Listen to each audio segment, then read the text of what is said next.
Cold, if you want to begin recording. Probably a bit light because people are off playing the game, but I've messaged in that Discord as well. Yeah, thanks everyone for joining us here.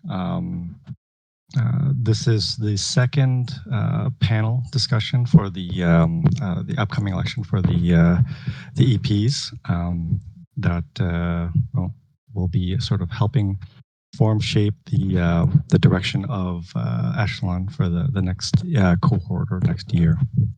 I guess if you guys aren't familiar with the format, we're just going to sort of start with some introductions, and then we're going to ask a few questions. I think one thing I would like to highlight is for all the candidates to just sort of be present with what your I guess colleagues are saying. There's a question that will ask you to respond or sort of ask one of the other panelists to elaborate on something that they'd said later on in the conversation. And really, like, we're just here to get to know all the panelists. So the questions aren't meant to stump you. It's just really trying to get a sort of feel for who you are, and sort of hopefully through this conversation that comes through in the recording as well. So let's start with some intros. I don't know who wants to. I'll just go on my list here. Aldezo, do you want to begin with some light intros? I think we have 2 minutes for this for each person. Yes, sure. Why not? I'm Aldezo in my Discord, also known as DM4OTC, which is my OpenCN handle. I mention this because apparently a substantial amount of people know me for my handle on OS due to my, trading activities in the last year on Parallel, which has been really extensive.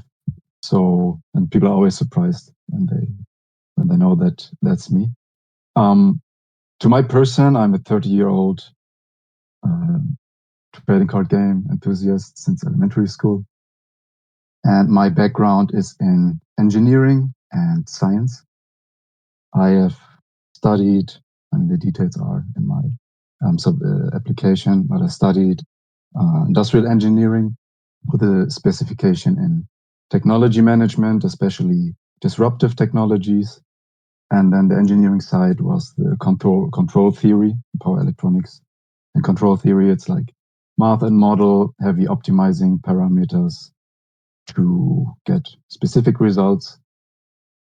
That's my study background. Most recently, before I entered Web3, I've been in a PhD program, also in the engineering field, where I had the opportunity to work with people basically across the globe, and of course also teaching students in that field. It was power electronics, with the hopes to do something beneficial science-wise for the greater community or the greater world. To make something beneficial, basically.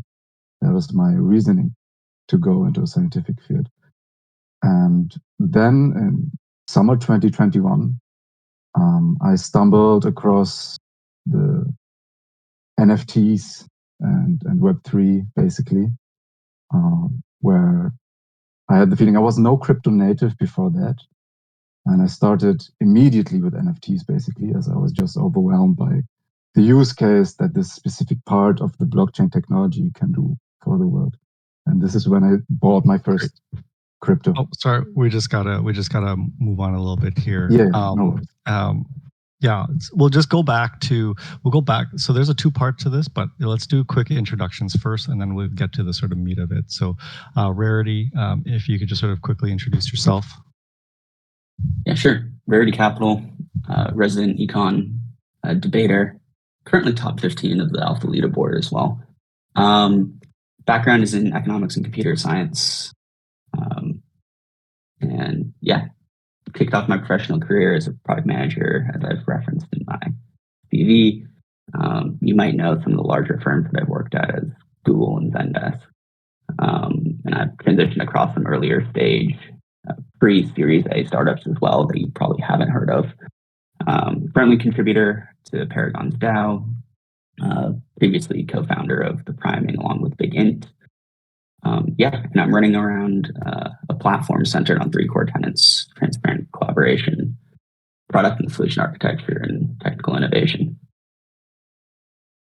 Great. Pavel?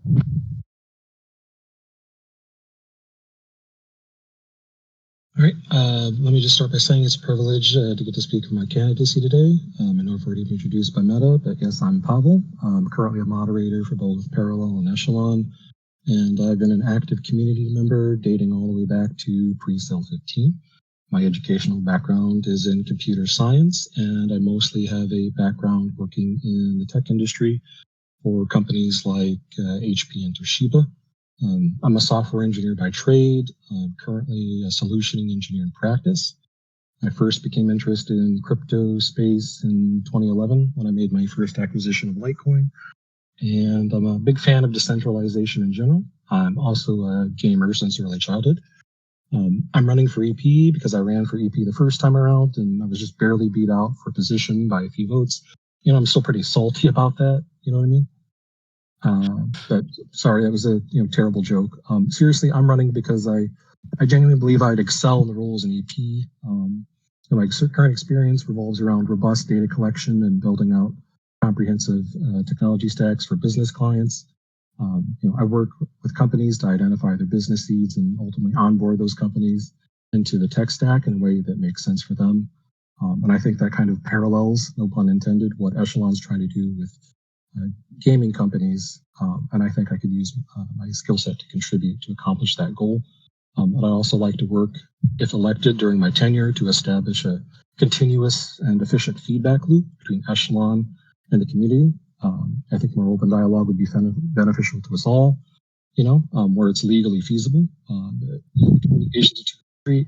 And right now we kind of have this radical freeform chaotic system where the communication is either many to one or many to many. But the many to many side of the community is exponentially greater than the many side of the EPs. And I think that creates a greater noise to signal ratio. And I'd like to work to amplify the signal and dampen the noise so that everyone, the community and the EPs, have the most transparent and factual and honest information possible when it comes to the Echelon ecosystem. Great. Ultra? Is the question just introduction? Yeah, just introduction. I think I'm going to go back and just ask everyone to sort of highlight more clearly their, in a single sentence, what they're running on and what their platform is. But just intros for now. Sure. How's it going, everybody? I'm Ultra Paradise, or Ultra Para for short.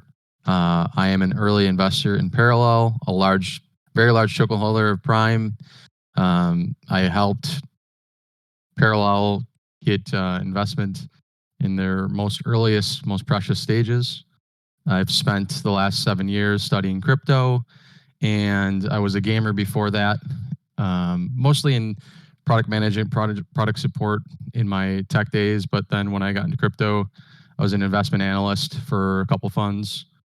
Of course, I played Magic the Gathering when I was younger. I was an EP for the first cohort, so this is my campaign for re-election. I've studied projects at the earliest stages for the past 5 years now, and what I've seen in Parallel has time and time again made me so just sure that what we're doing here is important. So I continue to want to be a part of that.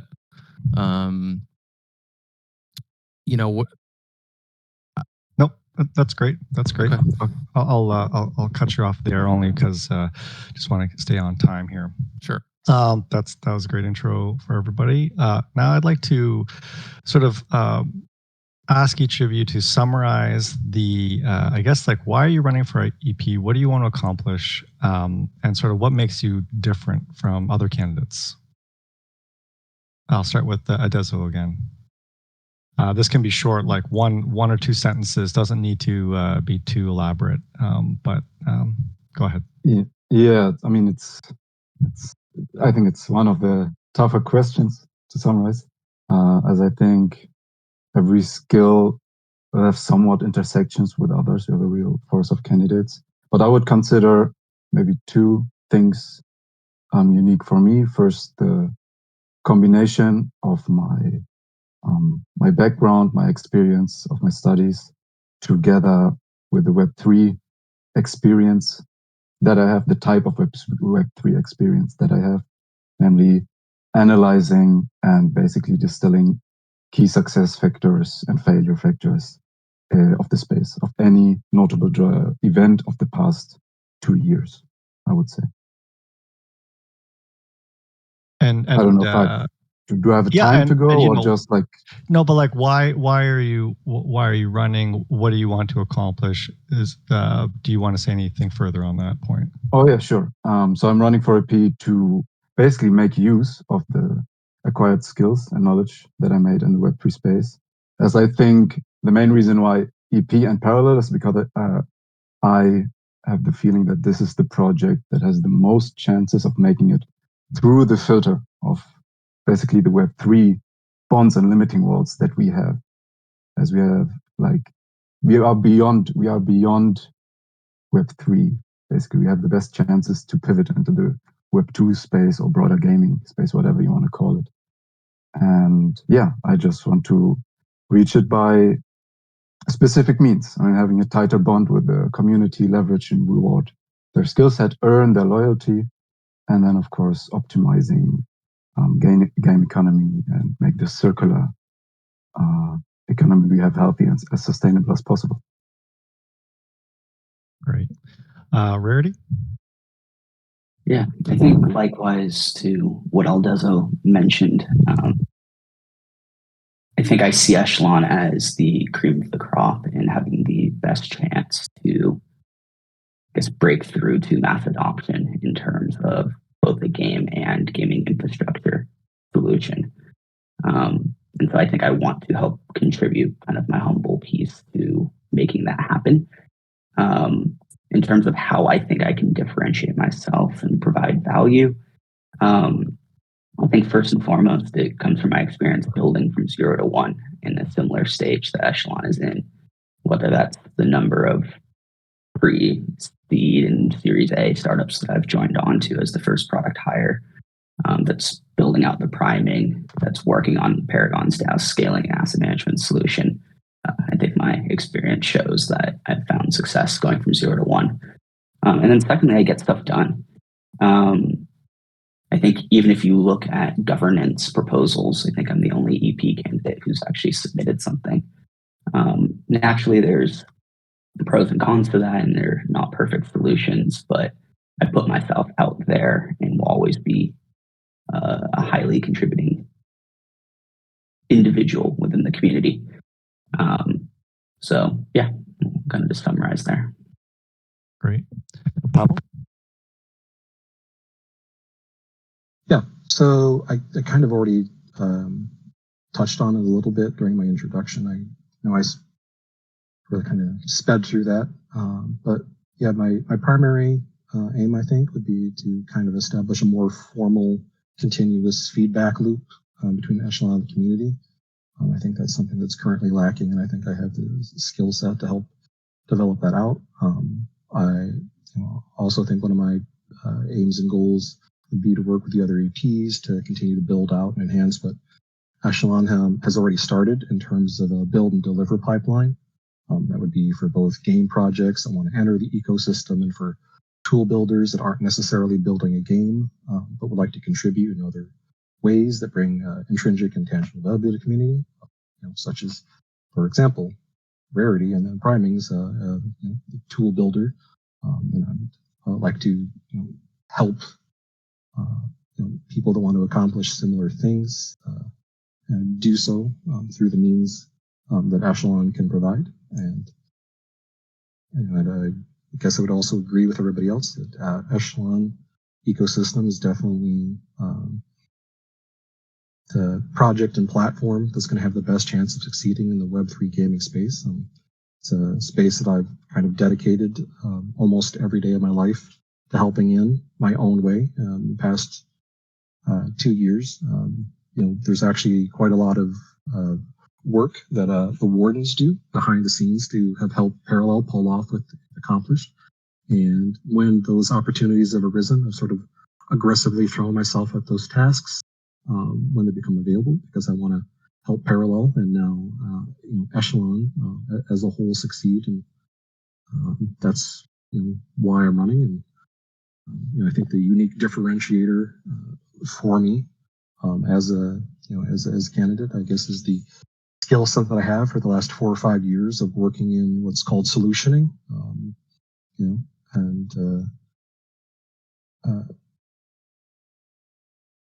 I don't just have Great. Yes, I keep it. Ultra? Can you just repeat the question again for me, please? Why are you running for EP? What do you aim to accomplish, and what sets you apart? Yeah, so the first year being an EP, I think we really started to gel as a team. I do Vios as a team, and I think we were kind of living in a sandbox for that first year, right? We had many things we needed to accomplish, and we're finally getting over that hill here, where there's a lot more we can do. As we can tell just from the other candidates, responses, everybody wants to build on Echelon, right? We need to fine tune the rails, make it easier for people to build, make the process easier to issue grants, and we need to bring on new games. And we're going to have to really handhold those games, when that comes time, right? Whenever we decide that's time, right? Sure. But that process is difficult because there's not many experts in this field of the space. Right now, Echelon is positioned so that we can be the experts of the space. We can onboard new people on to Web3. I think my skill set really is kind of living in between everything, right? I'm not just like living in a world where I'm just looking at Parallel. I'm looking at the entire crypto space. This is what I do, right? I look at everything. I see what's going on. I see what's getting funded. I see all these things. I put it together, and it really gives, I think, Echelon an edge, just being ahead of where things are going in the space. Great. Okay, so we're going to swap over to the group portion. No sort of formality here, and the question is, where do you guys see Echelon in 3 years, and how could you sort of work together to see through this vision? I know some of this is difficult to sort of formulate. We're sort of nascent, but we'd love to hear what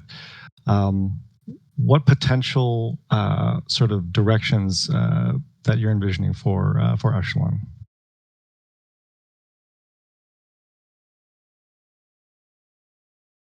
We going in a specific order or just no? This is the open group conversation. So anyone can jump in and sort of say what they think. Potential what potential avenues that Echelon could explore, whether it's through gaming, economics, etc. I would just go ahead and maybe also bring up the point and ask for the opinions of the others to it. But I mean, I think we can all agree that Echelon can be the overhead for everything considered economics for the games that we bring out together with Parallel. Maybe we'll have a second game out or third game, who knows. Definitely more EPs, I would say, because the more the thing grows, the more resources are required, like mines, in order to manage things. But maybe bringing another perspective here, or another idea is, I see more potential, not so in cranking out one game after the other, but what I'm way more interested, because we are here in a very unprecedented niche and technology, that we became more of a hub or go-to for information about Web3 integration in games. So I can also see potentially something like a consulting or role where we have the resources and the EPs to potentially work with other game developers that want to implement systems or knowledge we acquired during the last 3 years, hopefully successful, and benefit them. Because what I certainly don't believe is that we won't come forward with the mindset of like having the whole gaming pie for ourselves. I'm not saying that this is in any shape or form what is thought so far, but should have in mind that we really will benefit from sharing also knowledge with other games, like the saying, with the rising tides that float all boats. And yeah. Yeah, one thing you mentioned there was having more EPs. So we actually decreased the amount of EPs for this next session from 11 to 9. And I think it makes sense if we are adding games, like we have somebody. It's not necessarily adding EPs, but it's like having somebody there that's dedicated to help with that other team, right? And part of that process too, leading up to those 3 years, is going to be a little bit of decentralization over time. I'm in no shape a decentralization zealot by any means, but and I think we need to improve the level of opaqueness.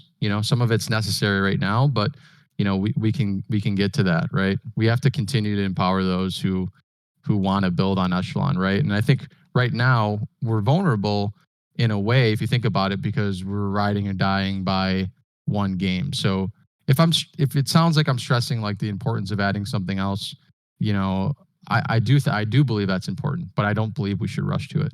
In 3 years, it's very possible. Yeah, I could see Parallel pushing out potentially a second game, and I can see us.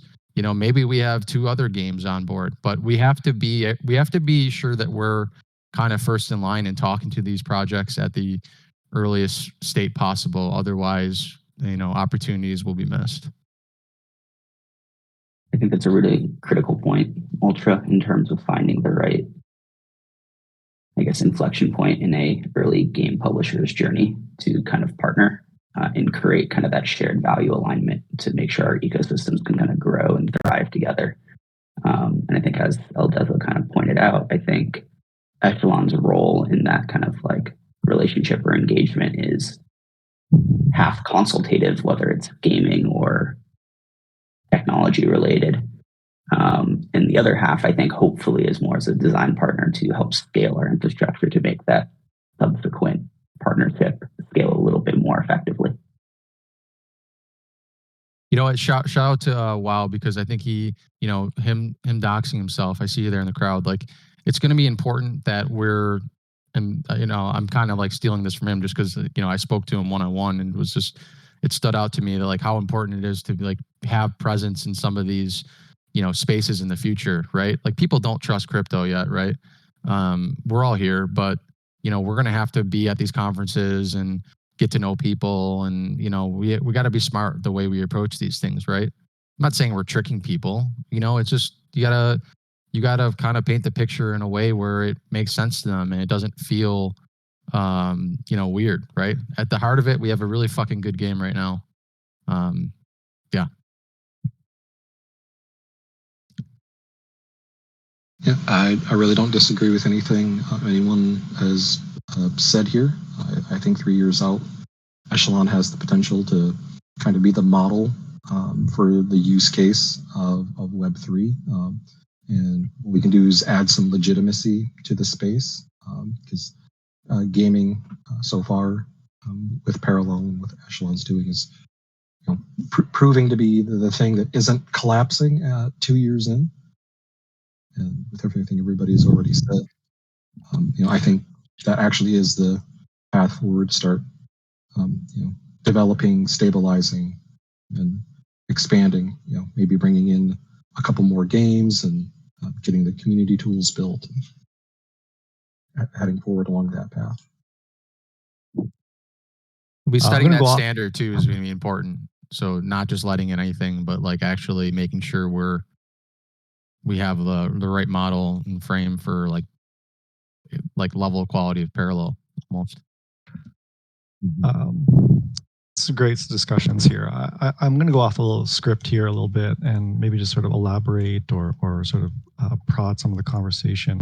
So I think some of the things that were mentioned here is sort of this idea that we'd like bring on a couple of games. A lot of the conversation in the Web3 space or Web3 gaming space is sort of this concept of like, Web3 Steam. So maybe how do you feel about Echelon in that mold? I think that there's some conversation about how fast or how slow, but curious to know what candidates think about this sort of prevailing sort of direction of trying to race for this Web3 Steam model.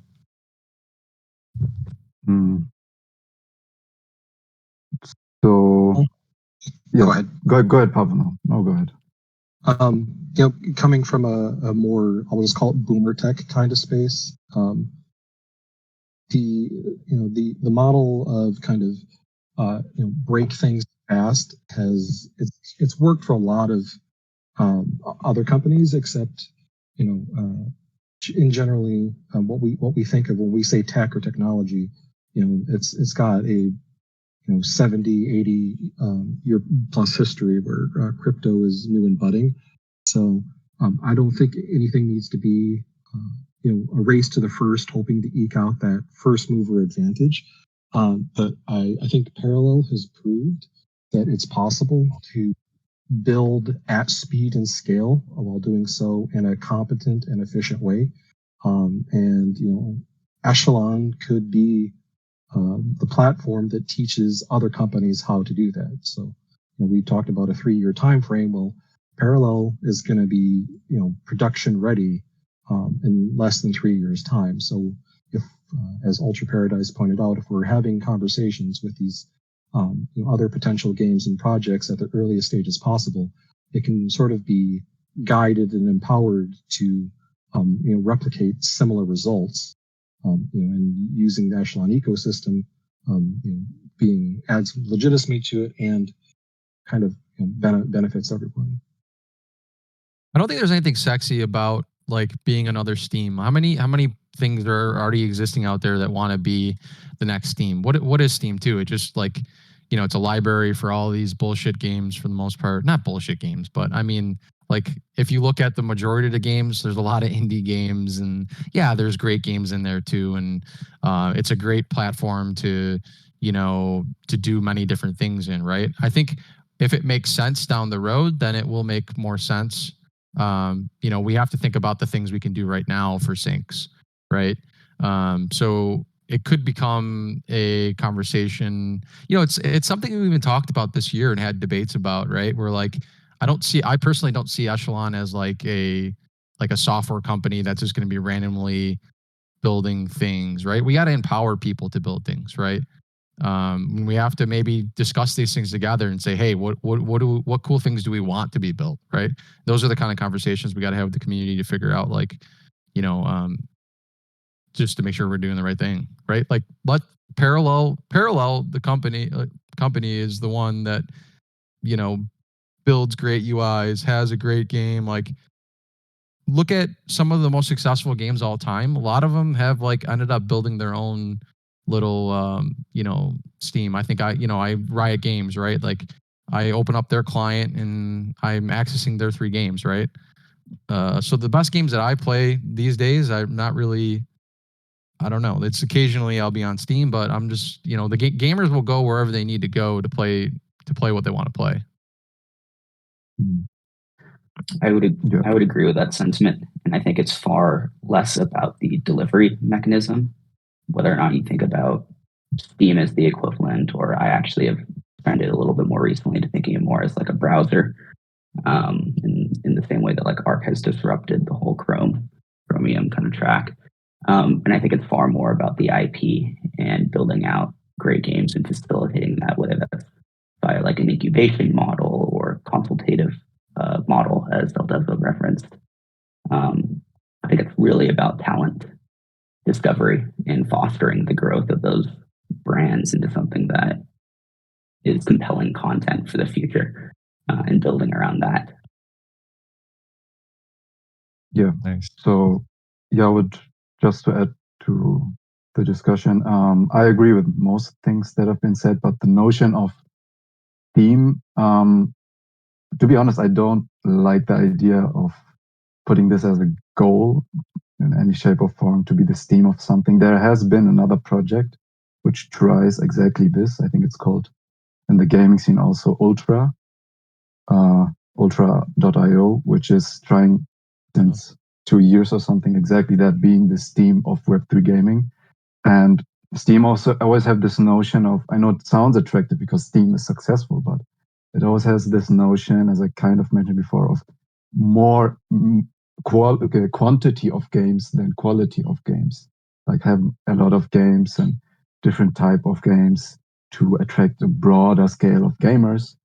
But what I think we have something really special with the parallel and a trading card game. And I would love to see more of focus to make this very thing as successful and as durable as possible to have, because we have an unprecedented space. We need to have one success case that is sustainable, or durable enough to um, be like a leading example of the success of Web3 integrated gaming also for the broader gaming space. Because it's not only enough to be big like Axie was, Axie Infinity, for example, because it all fell again, but it's important to be durable. And when we can focus on making it the best ecosystem possible, then I think everything else will follow naturally because we showed that we were successful implementing Web3 gaming into this game.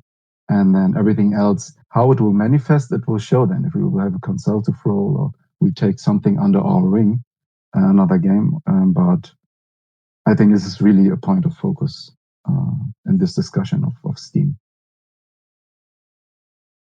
Nice.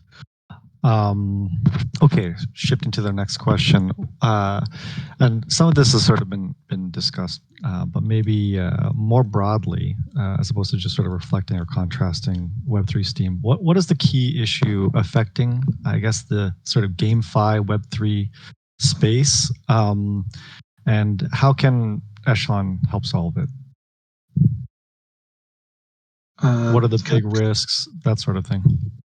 Can I take a stab at framing this? Absolutely, absolutely. Okay.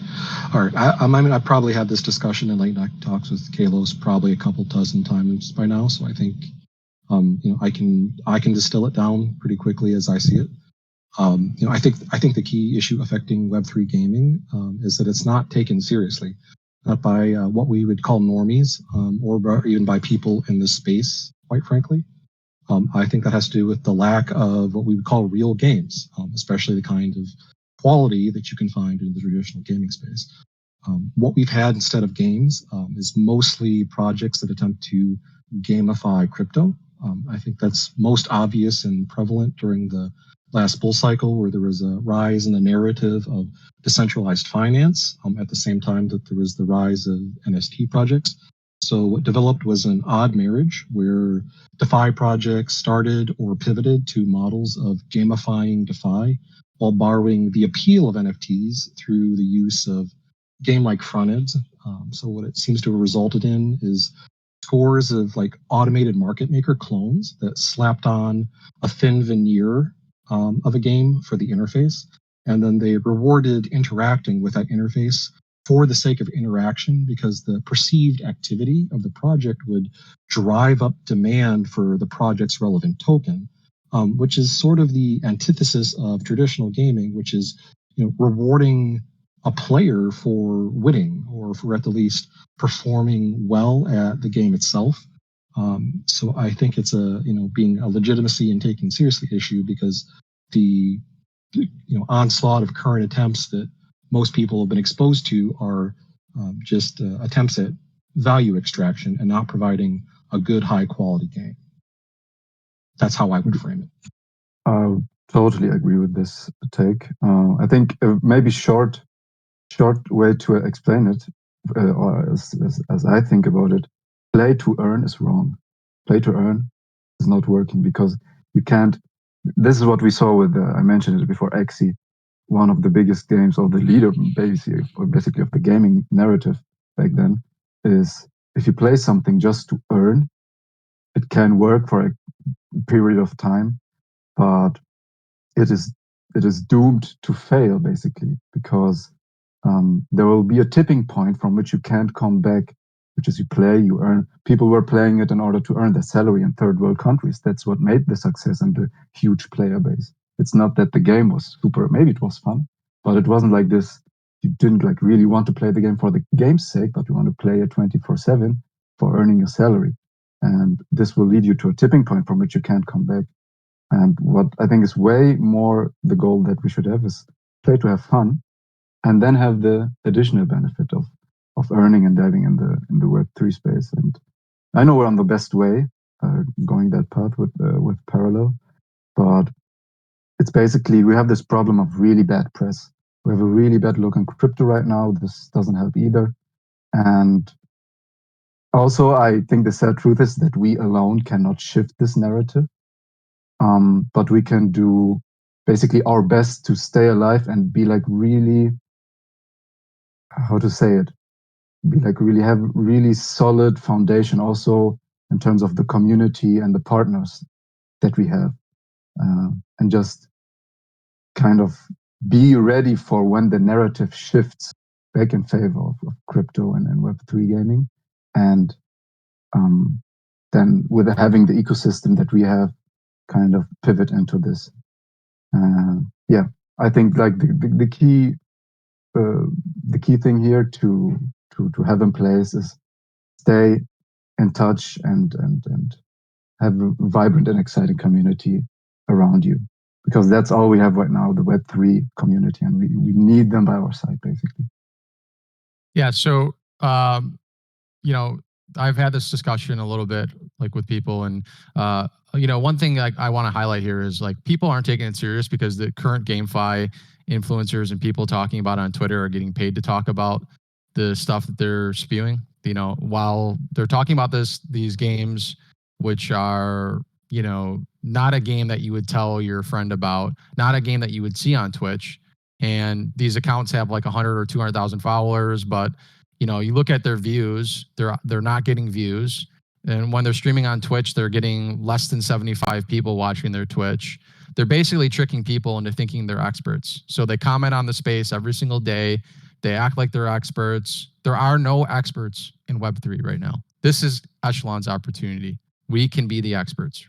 But in order to do that, you know, we're going to have to get Parallel on, you know, like it's going to have to be on Twitch. And when that's happening and it's, you know, people are streaming it and there's a ton of views, there's tournaments happening, it's just going to happen organically when, you know, there's things we can do internally too to, you know, help Parallel out too when, you know, when they try to, you know, go after these plans, right? So right now, all the games, you know, like people are saying here, like Pavel's saying, it's the games aren't good. These aren't games you can tell your friends. They're, you know, glorified yield DeFi Ponzi's for the most part. And yeah. So can't disagree with any of the statements people have referenced. I think the analogy I like to use best for this kind of legitimacy conversation is like Coinbase versus FTX. And I think taking the Coinbase route is correct for a number of reasons, but there's no need to rush. We need to do things by the book and just focus obsessively with quality to build that trust and legitimacy within the space. I think regulation alone will more than likely kill most first mover advantages with these other types of steam for Web3 plays that we're seeing kind of sprout out across the space. But I think most importantly in this kind of analogy, I think in the same way Coinbase experienced this like mass exodus of employees because they strayed from the Web3 and crypto ethos, we need to tread a fine line here and make sure that communication and governance are key rails that we continually invest in, so we don't churn out our early supporters because this will be a long journey if we are focused on quality. And so I think it's really important to foster that bidirectional trust along the way. Great. So this next sort of stage is, opening it up the floor to the candidates to ask each other questions. So, based on things that you've heard your colleagues say, do you want to ask them to elaborate on anything specific? So feel free to jump in and ask other panelists what some sort of specificity of some of the things that they are running on, or what their thoughts on Echelon and their objectives.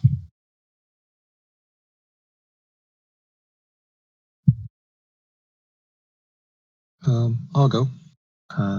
Rarity, if it's okay, I'm going to pick on you just because it's very easy since you have the priming right out there in your name. So if you were to be elected as a P, and I'm only asking this because I don't have anything at the current time that at least that I believe could be conceived as a conflict of interest. Do you see there potentially being a perception problem, with the fact that you for example run the priming, so you have a potential, I guess people will call it temptation, to be self-serving. Not saying that you would, but do you have any plans or a way that you would separate that out, or give reassurance to the community that that you can separate your own needs or goals from what you'd be serving at for Echelon? Yeah, Paul, I think that's a really good question, and probably on the minds of quite a few in the crowd. The main way I would hope to, I guess, bifurcate these worlds would be to at least share, and I'm not quite certain what the horizon would be, but share a roadmap with the EPs of where the priming specifically is building towards, as a way to validate and or assuage concerns that there might be overlap and or any sort of, I guess, overlap in terms of where we're building towards, and allow the EPs the ability to kind of course correct, or myself to course correct and pivot should there be, let's say, friction encountered in those directions.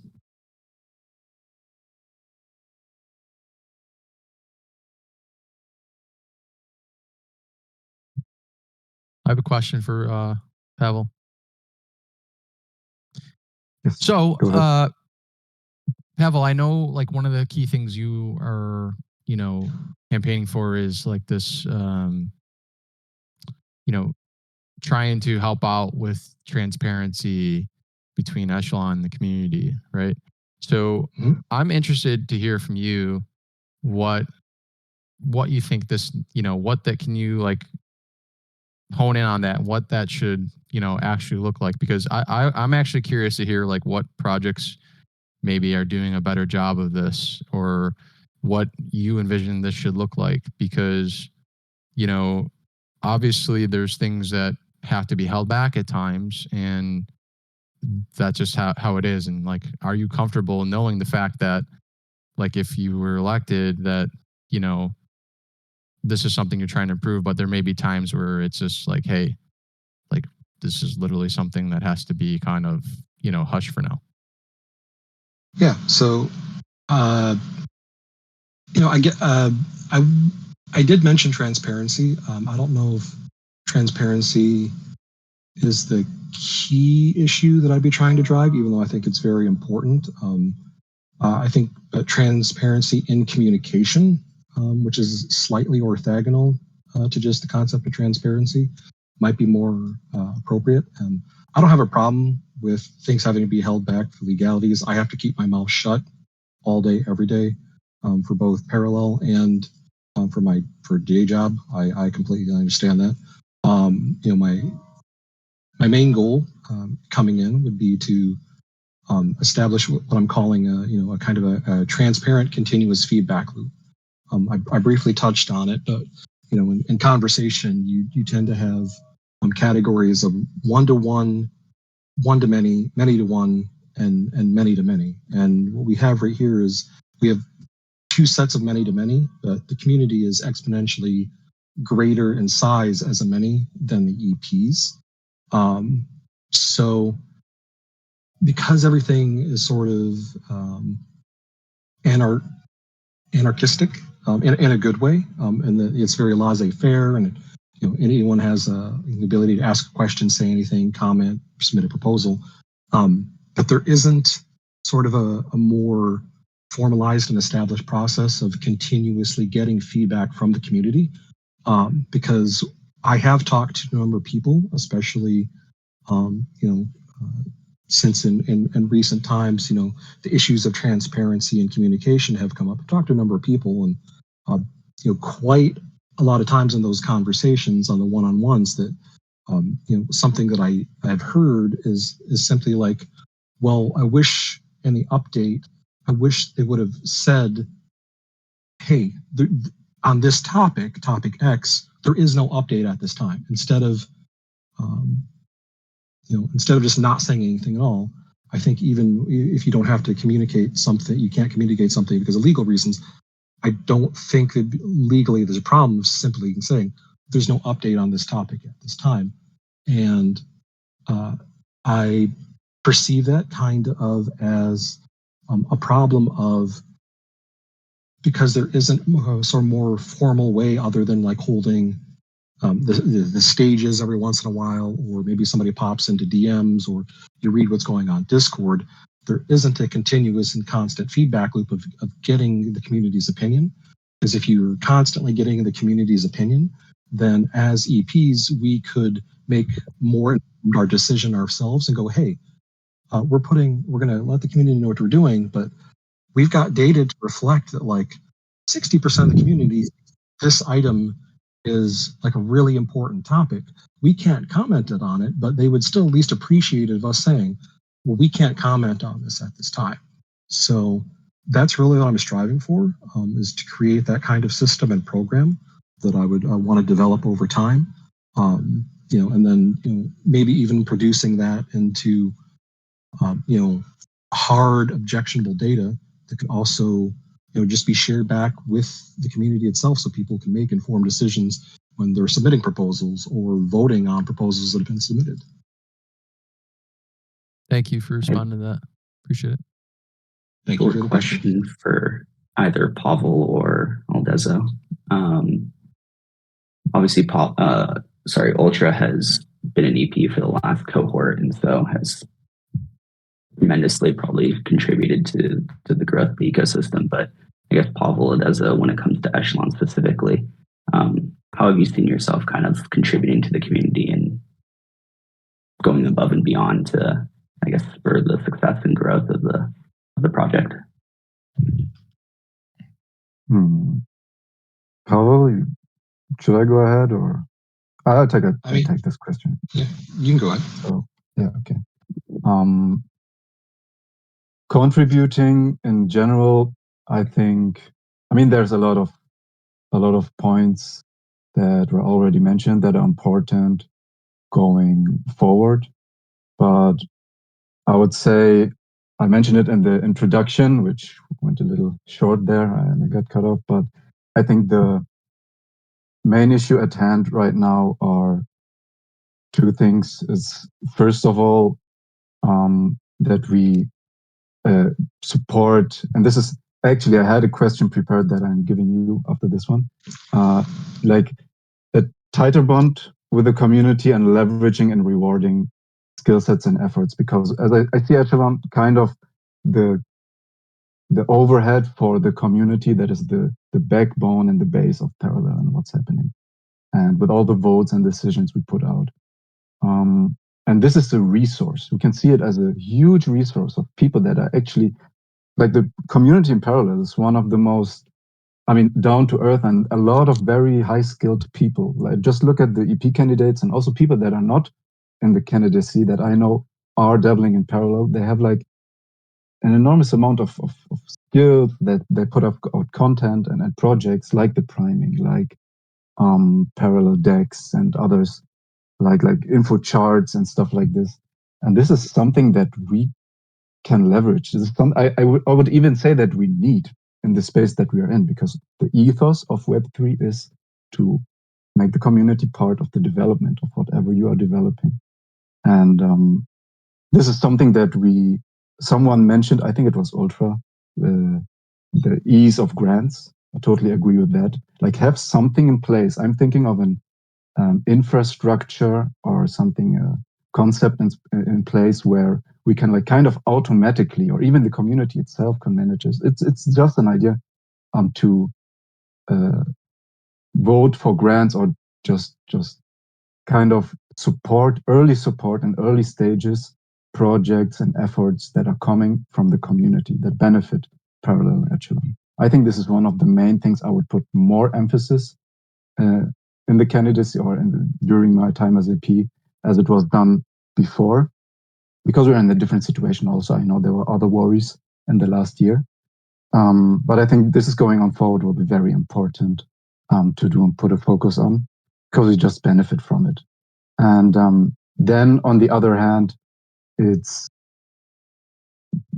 basically, this is something self-evident, I would say, is to make the things of communication, everything that mentioned, but like have a durable ecosystem and optimizing the gain economy, have a healthy distribution of what will be the token, and also be creative in ways to involve partners, which I would even count partners to community, basically, because they will benefit, there will be a synergy, and implement them and bring them in.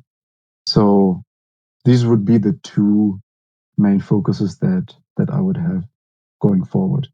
Because as for the game and everything, like playing the alpha, I'm more than impressed, and I think very good in that part, and quality of game and all of this. We just need to kind of engage our community more and motivate them to work with us. It's a resource that we have and that we should reward, basically. Great. Yeah. Aldeza, do you want to ask a question to Yes. one of the panelists? Mm-hmm. Yes.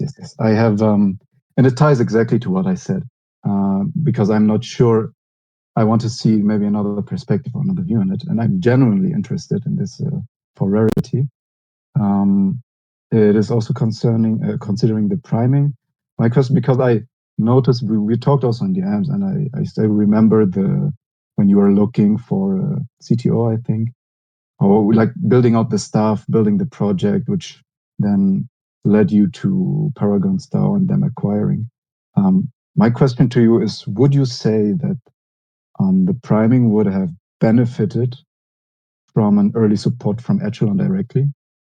And would you say that it would be at a more advanced stage now, or at least at a different position now, if there would be a system in place where you would have gotten whatever support, be it financial, be it in terms of consulting or staff-wise, from Echelon? Would you see priming at another spot right now than it is? Yeah, I think that's a good question. I think first and foremost, a quick shout out to Paragon DAO, because I think without them, who knows where things would be. But to answer your question, Aldeza, I think yes. I think without a doubt, a grant from Echelon would have placed the priming in a far more advantageous place to have offered a far more full stack experience or I guess more so than what it is now. And I think this touches on maybe your previous point as well, which is I do think a point of emphasis for Echelon needs to be far more democratization of these grants and being less critical is maybe the right way of putting it, but I think providing these to community members who are contributing to the space is really valuable. And I think it also touches on Pavel's question to myself about the priming and conflicts of interest. I think Echelon needs to do a better job of embracing where third parties can help provide value and help get us to the end goals that we all have quicker, because Echelon by itself can't accomplish that. So yeah. Perfect. Thanks so much, everyone. So we're going to switch through our last stage of the panels here, and it's just opening up the floor to any audience members that want to ask questions to the panelists. So if you have any, or if you want to come up and speak, raise your hand. But if you have any questions for any of the four candidates here, please let us know.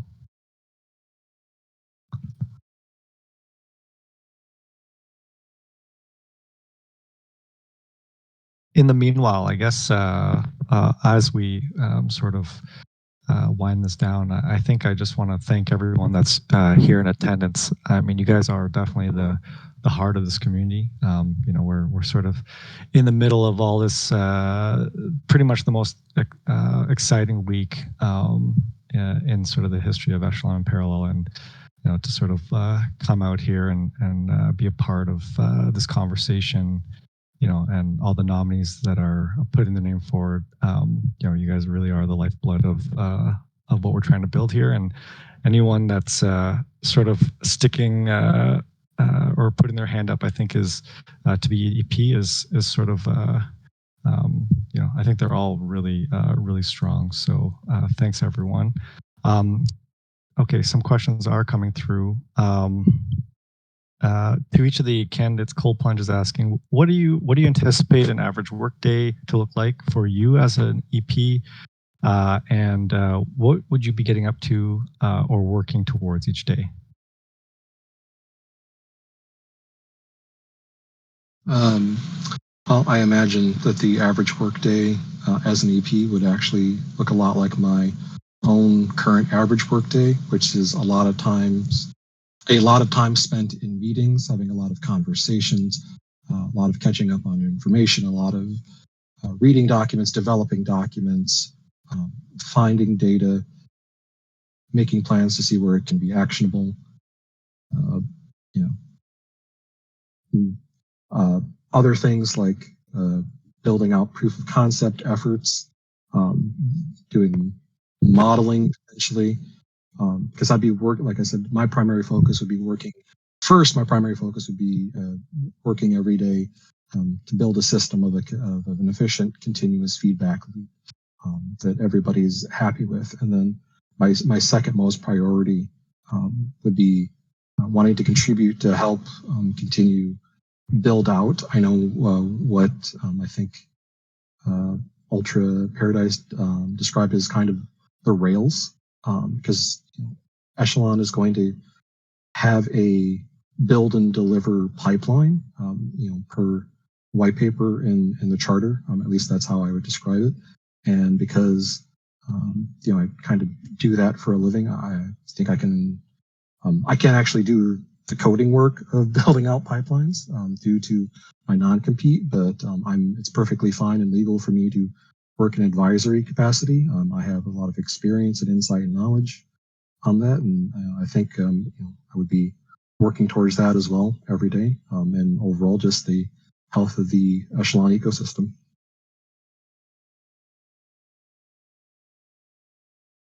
I think I'm going to answer this like in a way where it's like not like, oh, I'm going to do this, I'm going to have my coffee. Okay. So, one thing I could do better this next like cohort, if I was to be reelected, was spend more time talking with the community, like directly. One of the things I've been doing is like scheduling calls with like different people in the community, just getting to know people better. I'm more of a lurker when it comes on Discord, so you might not see me all the time, but you can bet your ass I'm sitting there like reading what people are saying and just kind of monitoring shit. But a big key part here is 2 members of Parallel are leaving the EP cohort from the first session, and it's incredibly important that we stay in touch with, Echelon stays in touch with Parallel. Like the relationship doesn't end right there, even though they're, stepping down, right? And I think, it's leveraging the great relationship that I've garnished so far with the leaders on the Parallel side, and like keeping them up to date on things, making sure their needs are, constantly being met, where like, I don't know, I could be a Sunday night at 9 and, at 9 at night, and I'm picking up the call, even if it's 2 hours long and I got to help them with something. Like that's, the jack of all trades kind of mindset. Yeah, I think my response would be similarly abstracted, but would be predominantly predominantly spent doing discovery, whether amongst the community or amongst potential prospect, I guess, publishers. And I think a lot of that is unpacking problems or issues that those entities are having. And then, distilling those things to solutions. And whether those solutions are within my wheelhouse of skills to hopefully prepare proposed solutions for, or triaging to potentially more capable or better mapped individuals across the EP ranks. That's generally how I would see the job going, more or less. Yeah, so you can answer this question in many different ways. I would maybe let's try it like this. I think not every EP in an ideal world, what I would love is if not every IP would have the same workday. If we can really leverage the strength of every IP for himself, and me for myself, I maybe wouldn't see me. Obviously, when we have a meeting and we need to be together to discuss things, we have meetings. But ideally, I would get up not to have a lot of meetings and talking, but more fleshing out concepts and ideas and brainstorming a whole shit ton of things. And then iteratively or in iterations, see how these concepts can work out or not. And then flesh these concepts out and see where we lack things, and then basically obviously be in touch. And I would see myself more like having my schedule or the goals than how to say it. Yeah, it's very difficult to not get too general, but maybe more work on concepts and bring out concepts, and be less in calls. Basically, this is what I would see myself doing as an EP, on working on the nitty gritty, you say it, of things, and manifesting loose ideas. And then eventually, when you need the opinion of someone, this is the one with this skill set, and this is the guy for this questions, and then you can individually go to them and get their opinions and stuff. Great. Any other questions? I think we're. Oh, go ahead, Ultra. It's worth noting, Pavel, you've been surrounded by 3 Cathari on my screen the entire time, and it's just like really glorious to see that. As a Markolian, that's what we call a target-rich environment. I'm not trapped in here with you. You're trapped in here with me. I actually have a kind of a general question myself for the Sure. rest of the EPs. What does anyone here have a plan for limiting the power of Nan and his cousins? Because that is just a storm that is rising, and I think it has to be contained by Echelon. That's a tough one. I think the only way to fight Nine and his cousins is have your own cousins going up against. We need to combine all the cousins available in parallel, and then we basically let them fight. Fire with fire. We're winding down here. Thanks everyone for showing up and taking part in this conversation. I think this was really fun. Some of the conversations. I want to jump in and sort of reply or respond to some of these, but wanted to give these great candidates an opportunity to chat.